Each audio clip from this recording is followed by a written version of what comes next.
Hey everyone, welcome back to the channel. Today we will be continuing the Unsolved Mysteries Iceberg created by Jimbo Seth. This is part 16, so if you haven't yet, make sure to watch the previous 15 parts, which will be linked in the description. In this video, we are pretty much going to finish up the third layer, save for a few entries, so in part 17, it's pretty much just going to be all fourth layer mysteries. So with all that being said, let's get into the video.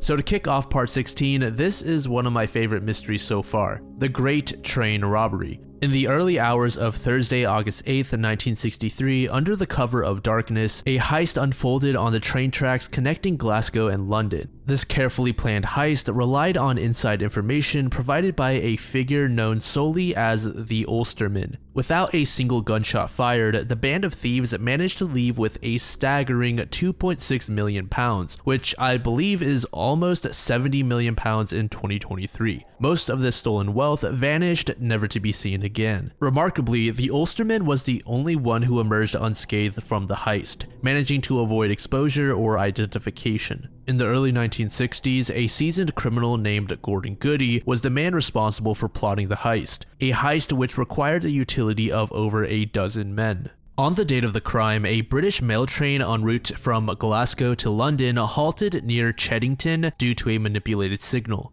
Masked assailants overpowered the crew, making their way to the prized supply of cash. With precision and haste, they detached the first two train cars containing over £2 million in notes. Even the sealed door was no match for the crew, and so they were able to swiftly make off with the loot. Immediately, Scotland Yard knew that this entire heist was conducted by well-organized and experienced criminals.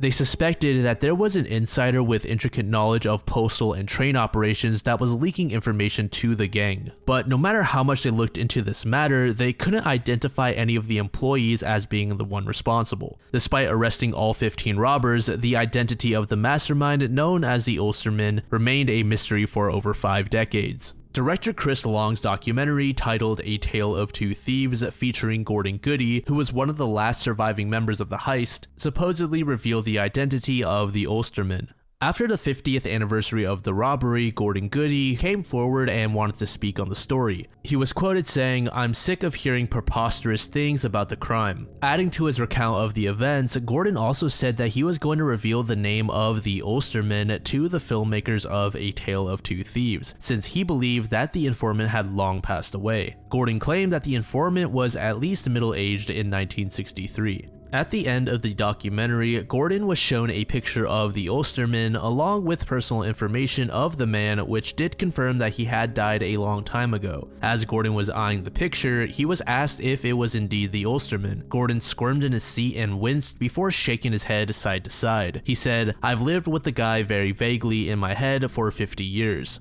Gordon added that the photo didn't exactly look familiar, but it also didn't look unfamiliar. He said he struggled to confirm with 100% certainty if this guy was indeed the mastermind. In the end, Gordon did say yes. The Ulsterman was supposedly an individual named Patrick McKenna. But the thing is, many people don't believe this to be the case, including his own family. Patrick was described as a straight-laced and honest man who didn't have an extravagant amount of wealth. While Patrick's family was in complete shock, the people behind a documentary insisted that the Ulsterman couldn't have been anyone else. So let's say that Patrick was the Ulsterman. What did he do with his share of the money? He never flaunted it and didn't make any extravagant purchases. Gordon stated that Patrick took his share of the money into duffel bags, which was over £6 million today, and tossed them in the back of a grey Austin car. It's possible that at some point Patrick had his money stolen, which would explain why his lifestyle never seemed to really change after acquiring such a large sum of money. Now, Patrick's family wasn't exactly fighting tooth and nail for his innocence, so they did propose that if he was the Ulsterman, he may have actually donated all of the money to the Catholic Church. Patrick was well known for his dedication to the church, going there every single week and sometimes several times a week, but even still, it's such a large amount of money to give to the church that some people don't think it's likely. Then there's another theory that suggests that the Ulsterman was actually a different person entirely. It's possible that the Ulsterman was actually a gang member named Sammy Osterman, and his last name was simply misheard, which led to the moniker of the Ulsterman. There were several other unidentified participants in the heist, but despite their identities remaining unknown, they aren't able to trump the allure the Ulsterman title still commands to this day. And a quick word from today's sponsor, who I've been using every single day for the last few weeks, Endel. Endel is an environment-based app that takes everything we know about sound and our brains and combines it with cutting-edge technology in order to produce an ever-changing soundscape. This can be used in almost every aspect of your daily life. I've been struggling a lot with my focus lately when it comes to making these videos, and in turn, that stresses me out and hinders my quality of sleep. With the assistance of Endel, I'm able to focus much more on my research and editing, and I also use it every night to sort of calm my mind and tell it, hey, it's time to rest so we can be productive tomorrow. Download the app with the link below, and when you open it up, you can personalize your experience by providing some info about yourself. Then go ahead and select the most relevant category: focus, relaxation, sleep, or just explore the app and design a soundscape best suited for whatever you need. Act fast, as Endel and I are providing the first 100 people only to download the app with a free week subscription. Thank you to Endel for sponsoring the video.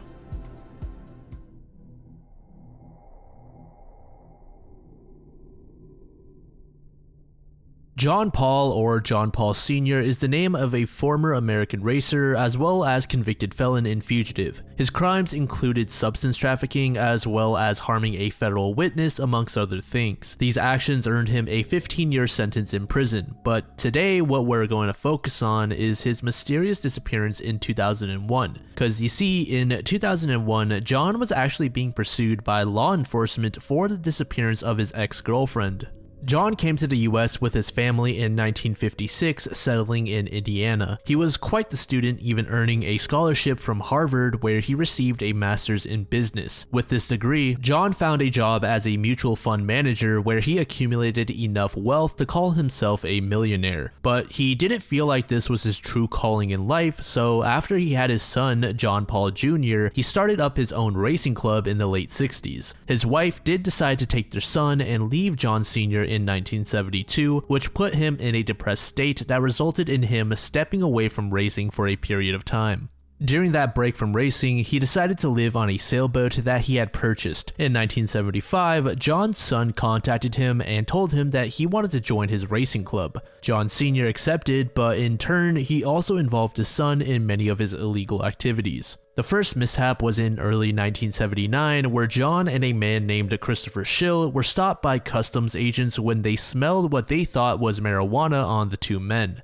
John and Chris were loading packages onto a truck on the bank of a canal in Louisiana late at night. After smelling the marijuana, customs told the two to step aside as they investigated, and they found $10,000 in cash as well as over 700 kilograms of marijuana in the vehicle. The duo received 3 years of probation and were fined over $32,000. Around this time is when John went on sudden tantrums and was described as being sociopathic. So everything that we just went over is to paint a picture of the kind of person that John Sr. became. In April of 1998, a woman named Colleen Wood, who was in her 50s at the time, moved to Florida, specifically Boca Raton. During her time there, Colleen met John Sr. and the two hit it off and began seeing each other consistently. However, fast forward to December of 2000, Colleen and John's relationship was in the midst of a catastrophe. The two were no longer getting along, and suddenly, Colleen just went missing. Colleen had a close relationship with her friends and family, so when she didn't answer her phone or write back, they grew worried. Police were notified of her disappearance, and as the months flew by, they were equally as confused as they were at the start. Police did suspect that foul play may have been involved, but there was no evidence to support that. Then what about suicide? Possible, but according to her loved ones, Colleen showed no signs of depression, and there was no sign of a suicide note either. Fort Lauderdale police have Colleen listed as missing, but her friends and family believe that something terrible had happened to her, and they fear that she may have met her end unwillingly. During the entire investigation, police had their sights on one man in particular to question, John Paul Sr., but almost right at the same time when Colleen disappeared, John also mysteriously faded away. Colleen's friends informed investigators that she said she had quote-unquote given Cupid a second chance in 1999. This comment was referring to John, of course. Colleen met John through a personal ad where he was seeking a sailing companion. John went from gifting Colleen flowers to diamond bracelets, and she was quite impressed by all that John had achieved, from his Harvard MBA to his wealth and his reputation within the racing community. One night, Colleen told John that one thing on her bucket list was to sail around the world for several years. John immediately proposed the idea that they take the trip together. Colleen was so excited about this, so in the following weeks, she sold both her condo and her car. She then gave the money from the sales to John so that he could invest it for her. A woman named Maureen Canada, who owned the Lighthouse Point Marina, said she was baffled when Colleen told her that she sold everything to go sailing with John. Colleen made a call to her son Michael on December 3rd, 2000, telling him that she was getting ready to head out with John across the world in a couple of weeks. Maureen from earlier said that she called Colleen around the 13th or 14th of December to invite her to a Christmas party. Colleen accepted the invite and said she'd show up. However, fast forward to the date of the party, which was December 19th, Colleen never showed up. At this point, there wasn't any need to be alarmed, as Maureen simply thought that Colleen had an emergency, so she couldn't attend. But by the time January rolled around, everyone was worried sick about Colleen. Her son Michael, as well as other family members, spent the first 2 months of 2001 calling the Coast Guard and FCC trying to find out where John's boat was. When Michael was looking into John online, he came across several articles talking about the crimes that John had committed. One of those articles mentioned that John had attempted to murder his partner in crime, Stephen Carson. Michael said that he was mad at Stephen for snitching on him. John took Stephen to a dock where he shot him in the back, kidney, and leg, but miraculously, Stephen survived. Another article revealed that John fled the US in the 80s to avoid a trial, but he was arrested in 1985 in Switzerland. Then in 87, he was convicted of attempted first-degree murder. Michael feared that John had invited Colleen onto the ship under the guise that they'd venture around the world only to murder her. Michael also said that his mother had informed him that she wasn't seeing John anymore after having a fiery argument with him about one of John's ex-girlfriends. He thought that this may have been the catalyst that sent John over the edge. Michael was able to find contact info of John's daughter, and he begged her to try and get in touch with John. Not even a week later, John actually called. But John's story didn't line up with what Colleen told Michael.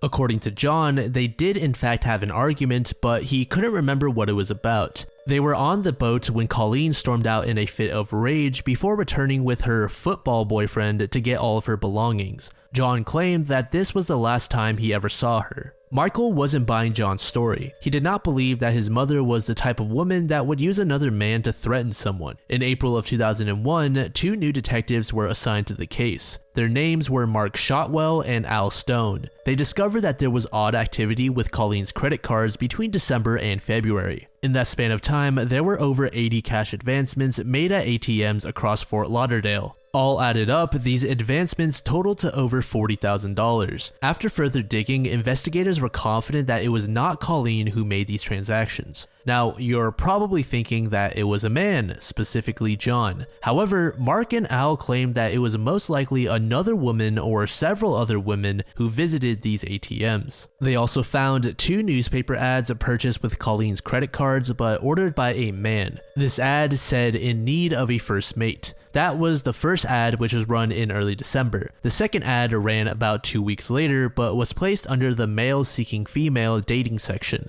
The 2 detectives were able to trace John to Florida Keys in May of 2001. When they questioned him, the story changed yet again. John claimed that the argument started because Colleen owed John money and she made no effort to pay him back. When Colleen wasn't getting her way, she left the boat before returning with 2 men to take her belongings. This change in details obviously unsettled the detectives. They noted that John seemed apathetic and seemed like he didn't care that Colleen was missing. There was never any concrete evidence to arrest John on. In fact, some investigators are sure that he has nothing to do with the case. At some point after this questioning, John abandoned Florida and left on his boat. No one has any idea where he went, and based on his history, many people believe he's hiding something. Additionally, John is a suspect in the case of the disappearance of his first wife, Chalice Paul, who disappeared in 1981. If John is still alive today, he would be in his 80s. And just some additional details that I came across after recording this segment, Mark and Al were able to find the two women who were at the ATMs. They informed the detectives that the same man approached both of them, offering to pay them 20% of the cash that he wanted to withdraw with Colleen's credit cards. When shown a photo of John, they confirmed that it was him. There were also several reports that John was sighted in Jamaica and Fiji. He has also been reportedly spotted in areas of Asia and Europe. Then in 2004, a female friend of John's was able to steal a laptop off of his boat, supposedly. She gave the laptop to the police, who said it belonged to Colleen. As far as I'm aware, the final report of John was from the late 2000s to early 2010s, where his boat was seen in Thailand. According to locals, he wanted to open a dive shop there. Furthermore, his son John Paul Jr. passed away in late December of 2020 at the age of 60.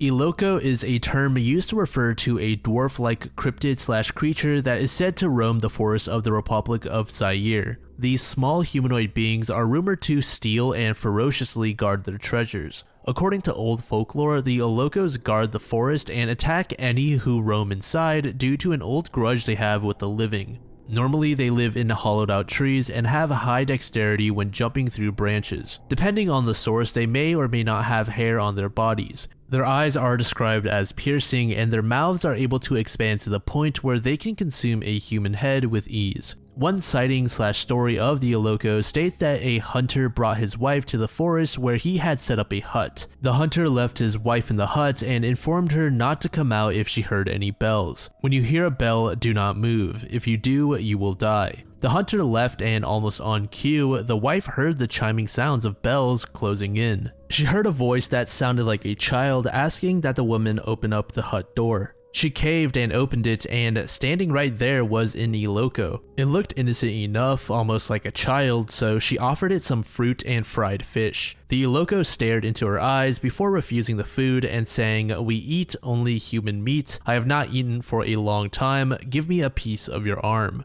When the hunter returned, all that was left of his wife were her bones.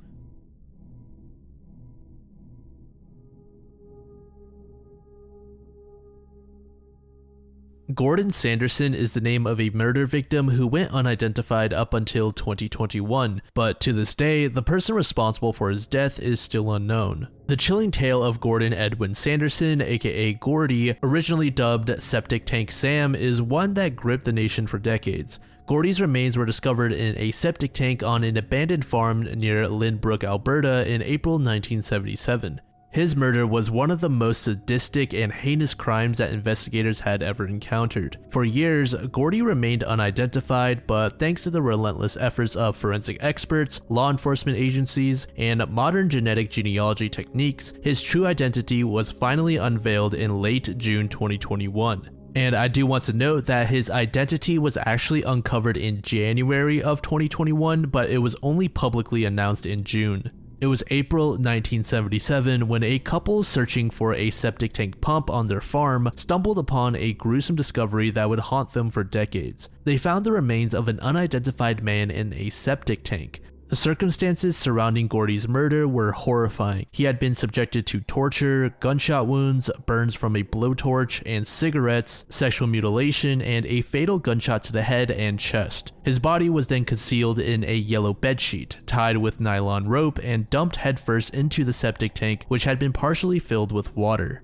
The killer or killers had even attempted to dissolve his body using limestone, leading to partial preservation. The murder investigation commenced, and over the years, numerous dedicated individuals worked tirelessly to solve the mystery. Initial autopsy findings suggested that Gordy might have been ill as a child around 5 years old. Dr. Clyde Snow, a renowned forensic expert, was brought in to assist with identification. His meticulous measurements of Gordy's skeleton provided a revised description of the victim. Likely of Aboriginal or Caucasian heritage, aged between 25 and 40 years, with a height of 5 foot 5 inches to 5 foot 7 inches and a medium build. DNA samples were collected, dental records were sent, and facial reconstructions were published, all in the hope of discovering Gordy's identity. Authorities suspected that Gordy might have been on his way to visit his brother in Calgary, Alberta, and that he was murdered by someone who knew him along the way. The culprit was believed to be familiar with the area, choosing the remote location of the abandoned farm to delay the discovery of the body. However, no evidence suggested that Gordy was murdered on the property itself. His clothing led investigators to speculate that he might have been a transient migrant worker or a temporary resident of Alberta, possibly a construction worker or farm laborer. The decades-long quest for Gordy Sanderson's identity culminated in a breakthrough in late June 2021. Using genetic genealogy techniques, Othram Inc. assisted the RCMP in identifying Gordy. Gordy's older sister's DNA was used to confirm his identity. This momentous revelation put an end to the enduring mystery that had shrouded Gordy's life and death. While investigators have been able to positively ID the man, the monster responsible for Gordy's death is still unknown.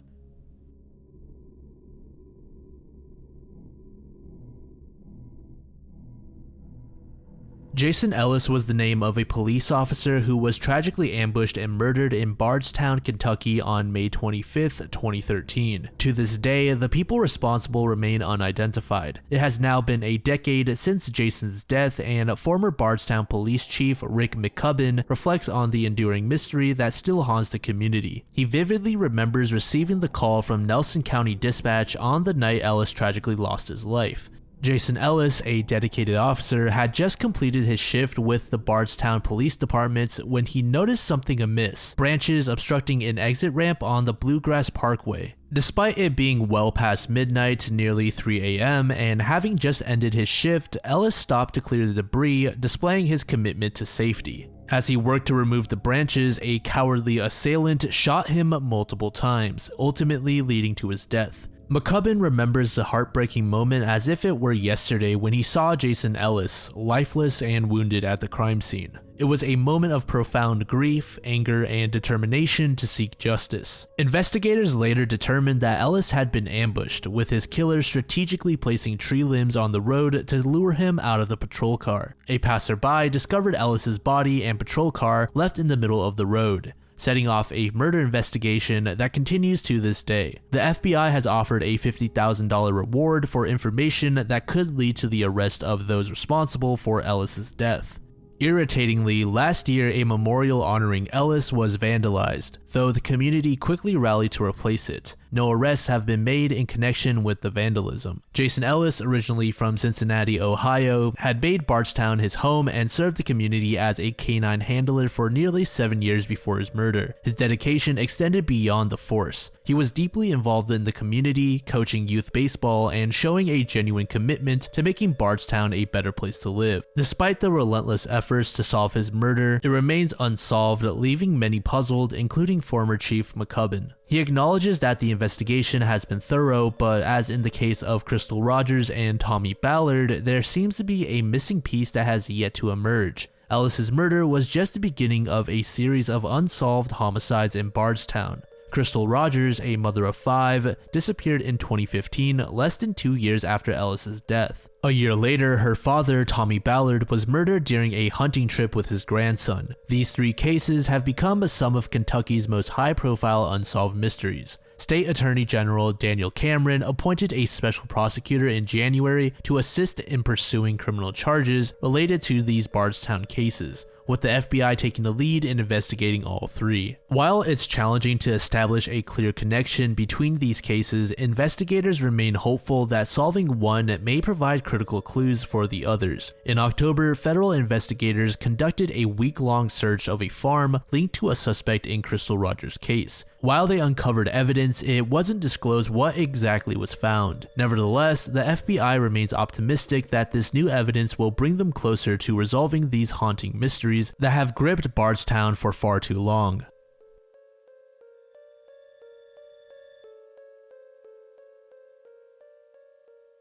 Frederick Marshall stayed up all night anxiously wondering where his wife could be, only to be told by a neighbor the next morning, "Your missus has been murdered." He had worried about his wife Frances Marshall's absence, but by breakfast time assumed she had stayed with a friend. Frederick headed out to the Rob Roy Hotel, now called the Birdcage Tavern, to ask about a potential job opening. Once he was done, he headed home, and on the way, a shopkeeper told him his wife had took very bad, and soon his neighbor revealed that she had been murdered.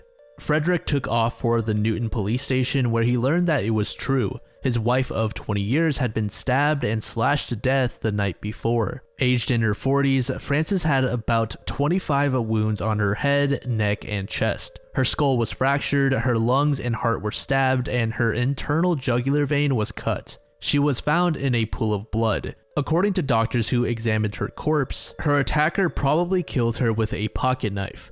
He was likely left-handed and struck so hard that hand injuries would have occurred. But no matter where investigators looked, a knife wasn't found. There were no reports of a disturbance, and there was no sign of a struggle nor of a robbery. Frances's left hand was wearing a glove, the right was bare, and her small blue hat was still on her head, although her clothes were disarranged. Her handbag was found nearby, and it contained 5 shillings. This case is one of at least 60 unsolved homicides in New Zealand since the start of World War I. The shortage of facts on Frances's death 2 months after the war began left a void that various newspapers tried to fill with wild theories. The papers likened the crime to the 1888 Jack the Ripper killings in London and said Frances was probably killed by that quote-unquote fowl, being known to scientists as a necrophiliac, one who satiates his lust on the body of the dead. This of course is only a surmise, and perhaps the mystery may yet be cleared up by the authorities. There were several witnesses who noticed Frances before her murder. She was said to have visited a friend at 9 p.m. and then left at 9:40 p.m. On the way back, she bought cigarettes at a shop located near the corner of Hobson and Union Streets. A boy aged 15 saw a woman and a man and walked past them on Upper Nelson Street at about 10:15 p.m. The woman could have been Frances. Her body was discovered in the morning by a young girl lying in a narrow alley. The alley was only accessible from a vacant section where the girl had been playing.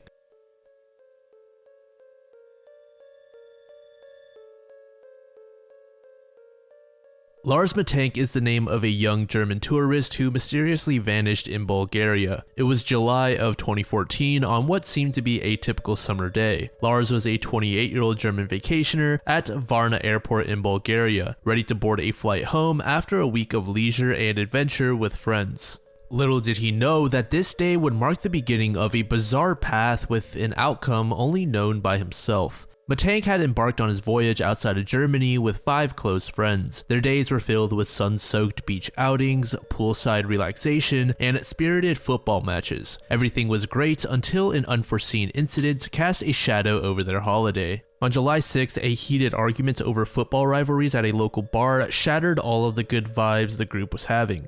This argument quickly escalated into a physical altercation. This fight left Lars with a ruptured eardrum and a battered jaw. But I do want to note that Lars told his friends that he was actually jumped by a group of people that he thought was hired by that group he got in a fight with earlier. And there is some light debate on whether he sustained these injuries from being jumped or from that initial fight. But either way, it's not exactly super important who caused the ruptured eardrum. I just thought that it was something notable to throw out there. Unable to fly due to his injuries, Lars was left behind when his friends departed as planned. Lars decided to visit a doctor to get his ear checked, and the doc advised that he avoid his flight back and instead wait for his injury to recover. The doctor prescribed Lars 500 milligrams of cefuroxime. Lars's friends didn't really want to leave at first. They wanted to stay behind to watch over Lars, but he did not allow this and insisted that they head home without him. However, as the days passed, an unsettling paranoia began to grip Lars. In the dead of night, Lars made a phone call that would raise alarm bells with his family. Speaking in a hushed tone, he shared his fears with his mother Sandra, suggesting that malevolent forces were closing in on him. He urged her to cancel all of his credit cards, adding to the mystique surrounding his behavior. Security cameras at the hotel captured his increasingly erratic conduct, pacing nervously along hallways, gazing anxiously through windows, and seeking refuge in an elevator. These unsettling visuals foreshadowed the pinnacle of the trip, which was about to unfold. On the day he was slated to return home, Lars sent a text to his mother, assuring her that he had safely arrived at the airport. But before leaving, he consulted with an airport doctor. This doctor described Lars as nervous and erratic. However, the pivotal moment came when a construction worker entered the doctor's office. Lars's trembling voice filled the room as he exclaimed, "I don't want to die here. I have to get out of here." With that, he bolted from the office, leaving behind all his possessions: wallet, passport, and phone. Lars Mittank's sprint out of the airport marked the last confirmed sighting of him. He darted into the forest near the airport after climbing over an 8-foot fence, vanishing into thin air basically. Theories regarding why Lars just took off started spiraling all around the internet, but concrete answers remained elusive. Was it medication-induced paranoia, an undiagnosed mental illness, or a genuine threat from unknown parties? The enigma of his disappearance continues to confound investigators and internet sleuths. Lars's mother clings to hope. She believes that her son may still be alive, but possibly suffering from memory loss. There have been reported sightings of him in various countries, but none have been definitively confirmed. For example, one picture was taken of a homeless man who many believed was Lars. His disappearance remains haunting, inviting endless speculation and intrigue. What really happened to him that day, and where is he now?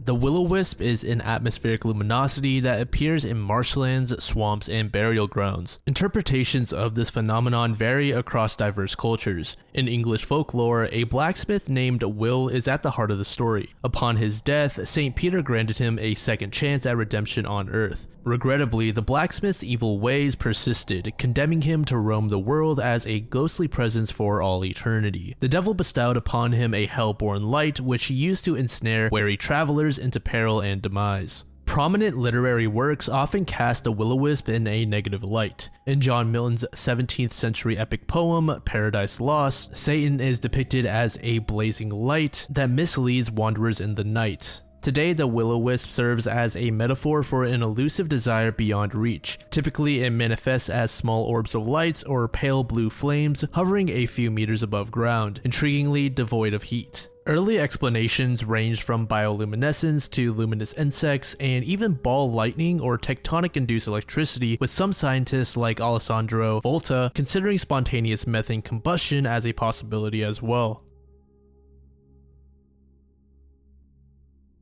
In the quaint town of Caen, nestled in the heart of Normandy, France, there resides a 44-year-old enigma named Yves Godard. By day, he wears the hat of a skilled physician, specializing in the art of acupuncture therapy. He ran a modest establishment in the heart of town. Yves is a husband and father, married to Mary France, who was also 44 years old. Mary was also Yves' second wife. Their two children were 6-year-old Camille and 4-year-old Marius. Yves also had two older sons aged 15 and 17 from his previous marriage, and he wasn't particularly close to them. As for Mary, she also had children from a previous relationship. Her kids were a 15-year-old son and a 16-year-old daughter. It was a mundane August day in 1999. It's business as usual for Yves, tending to his patients. As the day winds down, he locks up his practice and heads towards home, which was a small, charming village about 15 miles from Caen. Those who paid a visit to Yves later recalled that everything seemed fine and Yves conducted himself with his customary expertise. But on August 31st, Yves abruptly cancels all of his medical appointments, and in their place, he engages in some paperwork. Once he completed this, he took his beloved children fishing at a nearby pond. Although it was weird that Yves canceled all his appointments, it just seemed like a father who wanted to spend more time with his kids. Fast forward to the next day, September 1st, Yves leaves home at 8:30 a.m. He brought along his two kids on a voyage to St. Malo. St. Malo was about 90 miles from them, and as they were making their way from home, an elderly neighbor took note of them. Yves struck up a short conversation with this neighbor, telling her that they would be gone for a few days. Now, the thing about Yves and his family is that whenever they are away for a prolonged period of time, they always leave their house keys to someone so that their cat can be fed. However, this time when the neighbor asked why not leave the keys, Yves just ignored her. And a detail that I'd just like to mention while we're here is that the elderly woman initially stated that she saw Mary in the car as well. But later on, she says she didn't see Mary in the car. This may have been a result of her deteriorating eyesight. Upon the family's arrival in St. Malo, they rented a boat nicknamed Nick. Eve informed the owner of the rental establishment that he and his kids were sailing to Perros Guirec. Eve was an experienced sailor, so he made sure that they had all the necessary equipment on board while his kids napped on the dock. And just remember, at this point we still don't know if Mary is actually with them or not, but it was known that Mary hated sailing. Several witnesses also claimed that Eve purchased some strange items to bring on board. Those items consisted of plastic bags, cleaning supplies, and whiskey.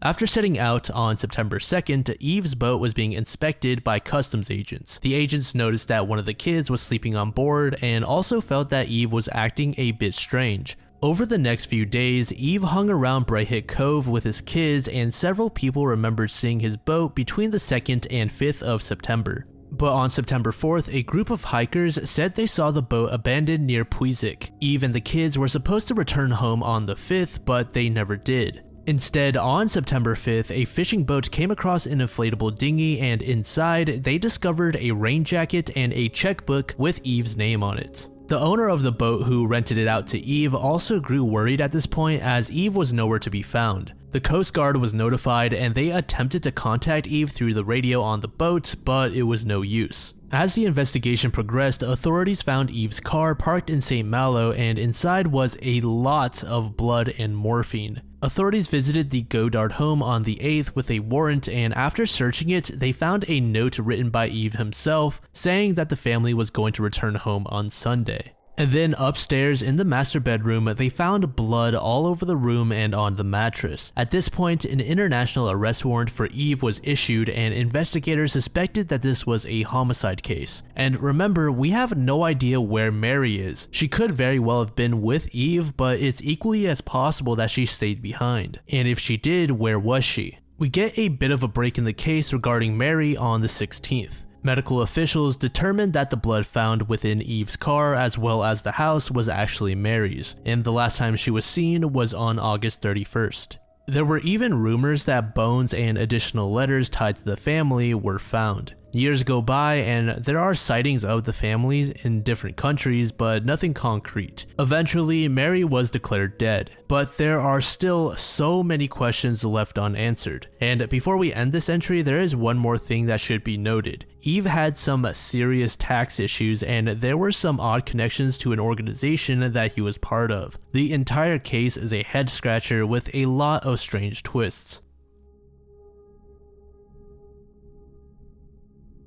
On one quiet September morning in 1922, a New Jersey lover's lane played host to a gruesome double homicide. A young couple's stroll resulted in a horrifying discovery as they stumbled upon the lifeless bodies of two individuals beneath a gnarled crabapple tree. The victims were a man and a woman. A Panama hat concealed the man's face, while the woman's head rested gently on his arm. Along with torn fragments of love letters strewn about, there was a sort of calling card propped against the man's shoe, bearing the name Edward Wheeler Hall. Edward was a respected Episcopalian minister in New Brunswick, New Jersey, whose wife held deep ties to the community's elite. As for the female victim, her name was Eleanor Reinhardt Mills. She sang in Edward Hall's church choir, and she was having an affair with Edward. Edward had been shot once in the head, while Mills bore 3 gunshot wounds to her head. Her throat was cruelly slashed and wrapped with a scarf. Additionally, during the autopsy, it was discovered that her tongue had been removed. The public immediately began over-sensationalizing the incident, and much of the public was in fear and confused. Jurisdictional disputes left the crime scene unsecured for hours, during which reporters and souvenir hunters marred any hope of preserving vital evidence. That calling card we mentioned earlier became a macabre memento passed among curious onlookers. This ultimately obliterated any trace of fingerprints. Investigators immediately shined the spotlight on the spouses of the victims. Many residents believed that the spouses were out for revenge. They both claimed to have spent the evening at home, only to later venture out in search of their missing partners.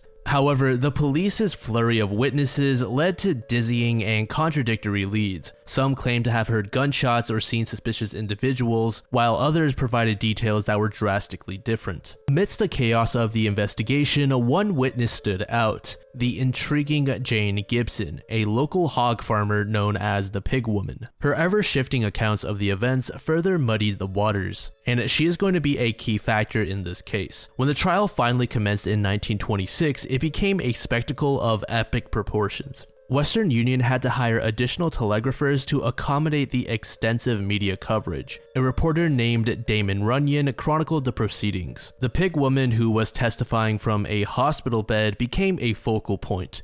Even her mother could not refrain from denouncing her as a liar in the courtroom, and the prosecutors called her uneducated and crazy. Jane claimed that her dog started barking loudly around 9 p.m. on the night of the murder. When she stepped outside the house, she noticed a man standing in her cornfield. As she got closer to him, she noticed 4 additional people standing near a crabapple tree, and that's when she heard the gunshots. Then one of the figures fell to the ground. Immediately after, she said she heard a woman scream "don't" 3 times. And that's when she immediately turned around and headed back home, but before she could step through the door, she says she heard a woman shout the name Henry. Despite the sensational atmosphere and countless witnesses, the prosecution's case failed to secure any sort of convictions. Mrs. Hall, her brothers, and the Pig Woman's involvement remained enigmatic, and all 3 defendants were acquitted. The case's end marked only the beginning of a century-old mystery. In the wake of the trial's conclusion, numerous theories emerged. Some suspected Mrs. Hall and her brothers were responsible, but believed the prosecution's case was lacking. Others speculated that the KKK orchestrated the murders as a moral deterrent. Additional theories involve local teenagers, Mrs. Mill's husband, or even a professional assassin. In a curious twist, the defense suggested the pig lady herself was a suspect.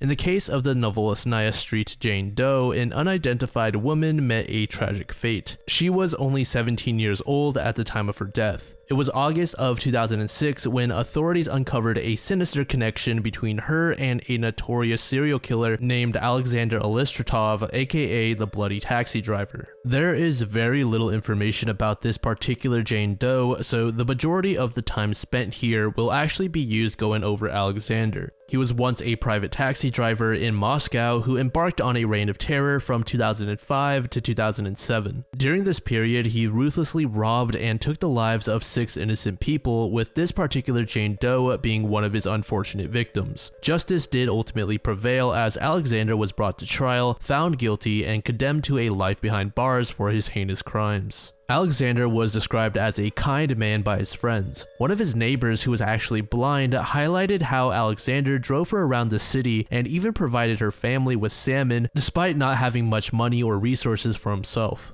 But little did Alexander's acquaintances know that hidden behind this benevolent facade were 4 criminal convictions, 2 of which were for illegal weapon possession and 1 each for theft and robbery. He was erroneously categorized as a first-time offender during his trials for the latter 2 convictions. This resulted in a lenient 4-year suspended sentence in 2004. In that same year, Alexander acquired a dilapidated VAZ 2101. The vehicle's previous owner had recently passed away. Alexander also registered the vehicle in that deceased man's name. He presented himself as a private taxi driver despite possessing an invalid driver's license and passport from the dissolved Soviet Union. His illegal operation continued unchecked. A pivotal moment came when he acquired a makeshift hunting rifle, cleverly modified into a sawed-off shotgun. He concealed this weapon beneath his driver's seat. Alexander's MO was simple. He targeted potential victims in the nocturnal streets of Moscow's eastern and northeastern districts, always close to his home. He selected victims he believed to be affluent and coerced them to surrender their possessions, threatening them with his firearm.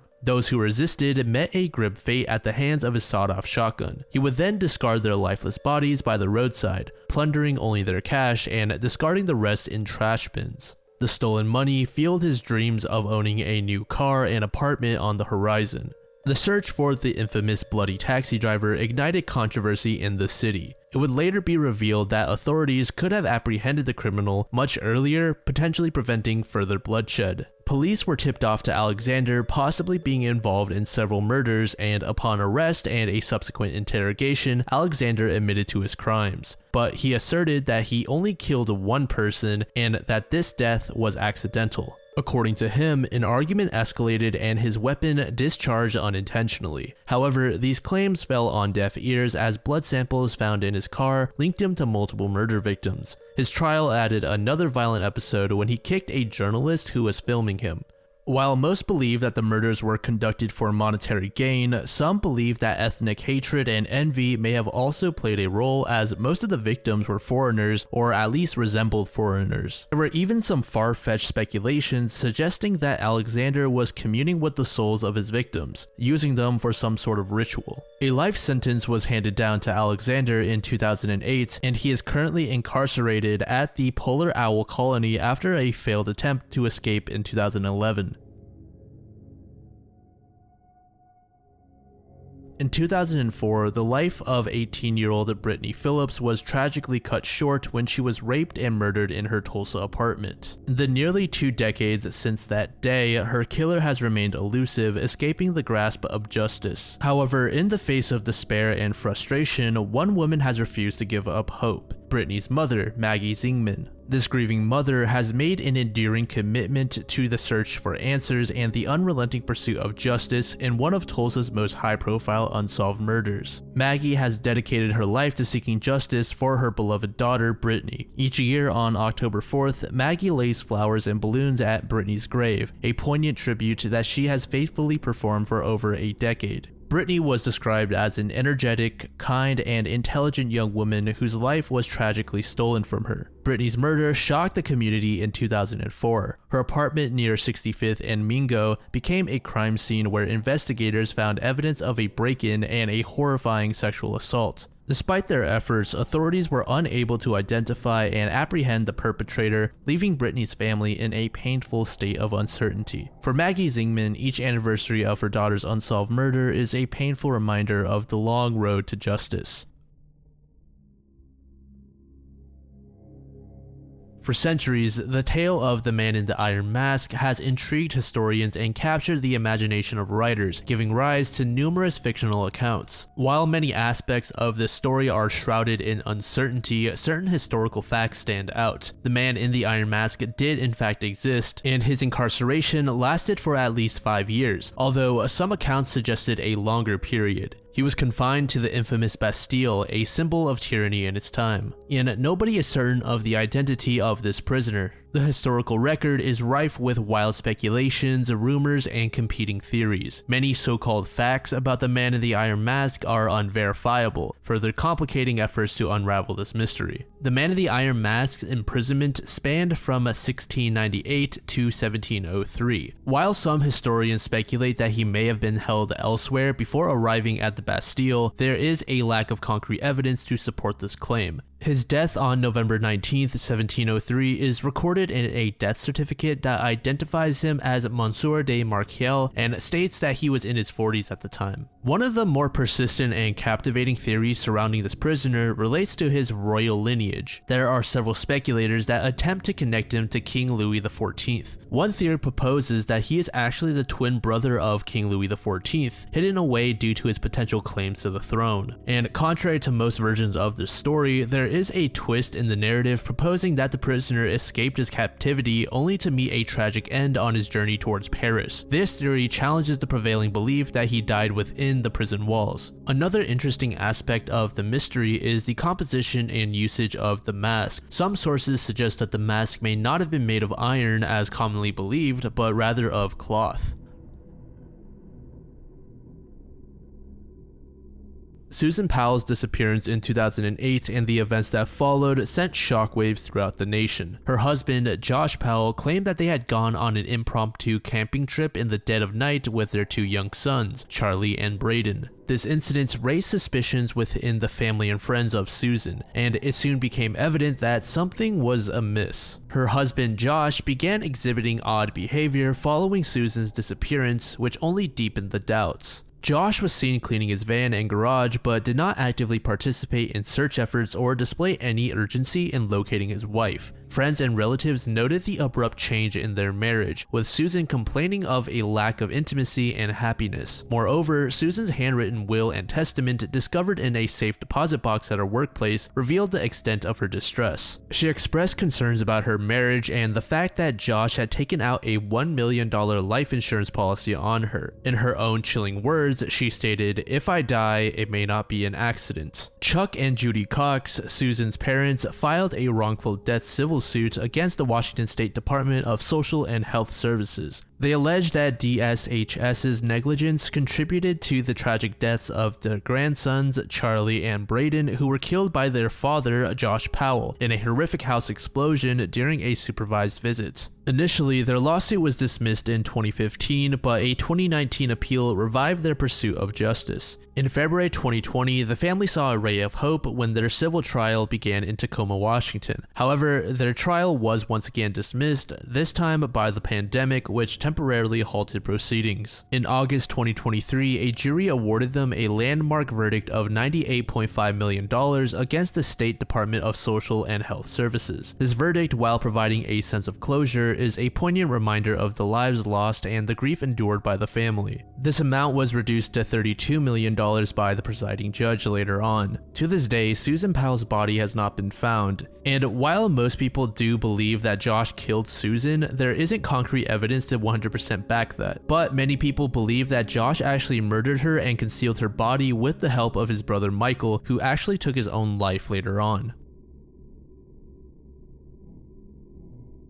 This next entry actually refers to a piece of lost media rather than the Dracula figure in folklore. The film's existence remains shrouded in mystery with no concrete evidence such as production stills, footage, or substantial details surviving to confirm its presence. If this film is indeed real, it would stand as the very first adaptation of Bram Stoker's timeless 1897 novel, Dracula. While certain sources attribute Victor Torjansky as its director, the majority of official records do not include this film in his filmography. The film's 1920 release year raises questions given that this period coincided with the tumultuous Russian Civil War, a time when filmmaking largely focused on documentaries and propaganda. Some speculate that this elusive movie might have been mistaken for the 1921 Hungarian Dracula film. There have been dubious claims of its discovery in Serbia, supported by scarce evidence, leading many to dismiss it as a potential hoax.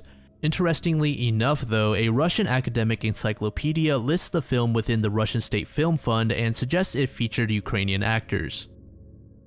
So that's going to end today's video. Thank you so much if you made it all the way to the end, and let me know your thoughts on it. Which case did you find the most interesting? In the previous part of this series, I asked everyone who made it to the end to drop a whale emoji, and there were actually way too many of you guys, and I couldn't leave a heart on all the comments. This time, if you made it here, drop a detective emoji to show that you did, and I'll try to leave all of you, or as many of you, a heart as possible. And of course, I want to give a special thank you to all of my YouTube members and patrons. Thank you so much to 4L60E, Adventure Ted, Aiden, Bad Baphomet, Beck Wells, Coalescent Carnage, Cam Haha, Chaz It Up, Chris, Cody Grandman, Courtney Von Schriltz, Coy Jones, Derek Waterbury, David Veltman, Dip Shizzle, Ed Will, Eileen McRudry, Evil Dead Bread, Foley, Giselle Sweet Moncour, Glitter Fleshgum, Grace, Greg, HaloFan234, Harley, Harley Deadmond, Hidewari, Jackson W, Jacob Adams, John Thomas, Jay Huds, Joseph Mulligan, Joseph Virgin, Kent, Kentaboo,